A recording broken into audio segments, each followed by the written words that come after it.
মেয়ে হওয়ার পর নিজের শরীরের যত্নের পাশাপাশি আবার আলাদা করে স্কিন কেয়ার হেয়ার কেয়ার করার জন্য সময় বের করা আমার পক্ষে বড্ড কঠিন হয়ে দাঁড়িয়েছে। আর তারপরে যে হারে হেয়ার ফল হচ্ছে, এমনকি কিট্টু এখন চুল টেনে টেনে আমার মাথা তো অর্ধেক ফাঁকা করেই দিয়েছে। তাই ভাবলাম এবার নিজের দেশে আর নিজের বাড়িতে যখন এসেছি, কিট্টুকে বাড়ির বড়দের কাছে রেখে বছরের শেষ দিনে নিজের স্কিন এবং স্পেশালি হেয়ার কেয়ারের জন্য সোজা চলে যাব এবার সেলুনে। তো আমি চলে এসেছি আমার বাড়ির কাছেই বিবিটি মোড়ের সামনে ঈশিতাস রায়গঞ্জে, যেখানে নিউ ইয়ার উপলক্ষে চলছে প্রত্যেকটা সার্ভিসের ওপরে নানান রকমের ডিসকাউন্ট এবং অনেক রকমের অফার। তো এই সেলুনের মেন ব্রাঞ্চ রয়েছে মালদা শহরে।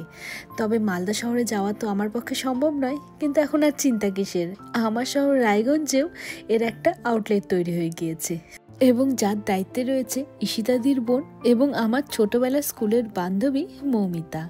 তো সেলুনে এসেই সবার প্রথমে যেটা ঠিক করেছিলাম, হেয়ার কাট করাবো। তো এখানে যারা এক্সপার্ট রয়েছিল তারাই আমার ফেসের সাথে ম্যাচ করে একটা হেয়ার কাট করে দিয়েছে। আর এরপরে প্রোটিন ট্রিটমেন্টের জন্য মাথার চুলে যে প্রোডাক্টগুলো অ্যাপ্লাই করেছিল সেটা নিয়ে মনে হয় আমাকে প্রায় 1 থেকে 1.5 ঘন্টা বসে থাকতে হতো। তাই ভাবলাম এই সময়টা নষ্ট না করে পেডিকিওর করে নেওয়া যাক।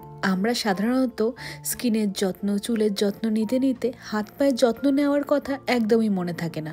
বিশেষ করে এই শীতকালে আমার যা পা ফেটে গিয়েছিল, নিজের পায়ের দিকে নিজেই তাকাতে পারছিলাম না। কিন্তু এই পেডিকিওর করে এখন মনে হচ্ছে আমার পায়ের পাতাগুলো আবার প্রাণ ফিরে পেল। আর এরপর সোজা চলে গিয়েছিলাম ফেসিয়াল রুমে। যে ফেসিয়ালটা করবো ভেবেছিলাম, ছোট্ট বাচ্চা বাড়িতে রেখে এসেছি তো সময়ের অভাবে সিম্পল একটা ডিটেন সার্ভিস নিয়েছিলাম। এবার ওই রূপ চর্চার সময় যে ফেস মাসাজ এবং হেয়ার ওয়াশের সময় যে হেয়ার মাসাজটা আমি পেলাম, সত্যি বলতে লাস্ট কবে এরকম রিল্যাক্স করেছিলাম ঠিক মনে পড়ছে না। আমার তো মনে হচ্ছিল এখানেই আমি ঘুমিয়ে পড়ি।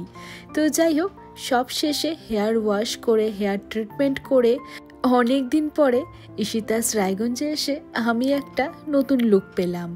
তো প্রায় 4-5 ঘন্টা বান্ধবীর সেলুনে এসে নানান রকমের সার্ভিস নিয়ে আমার যা ফ্রেশ ফিল হচ্ছে, আর এখানকার স্টাফেরা এত ভালো, এত ফ্রেন্ডলি এবং এত সুন্দর যত্ন করে সব সার্ভিসগুলো আমাকে দিয়েছে, আমি বলবো অনুষ্ঠান বলুন, দুর্গাপূজা, বছরের যে কোনো দিন এই সেলুনের সার্ভিস অনেক ভালো।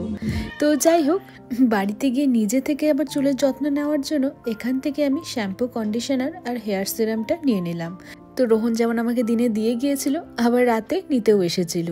তো প্রায় 5-6 ঘন্টা কিট্টুকেও দিদুনের কাছে রেখে গিয়ে নিশ্চিন্তে আমি সেলুনে কাটিয়ে দিলাম।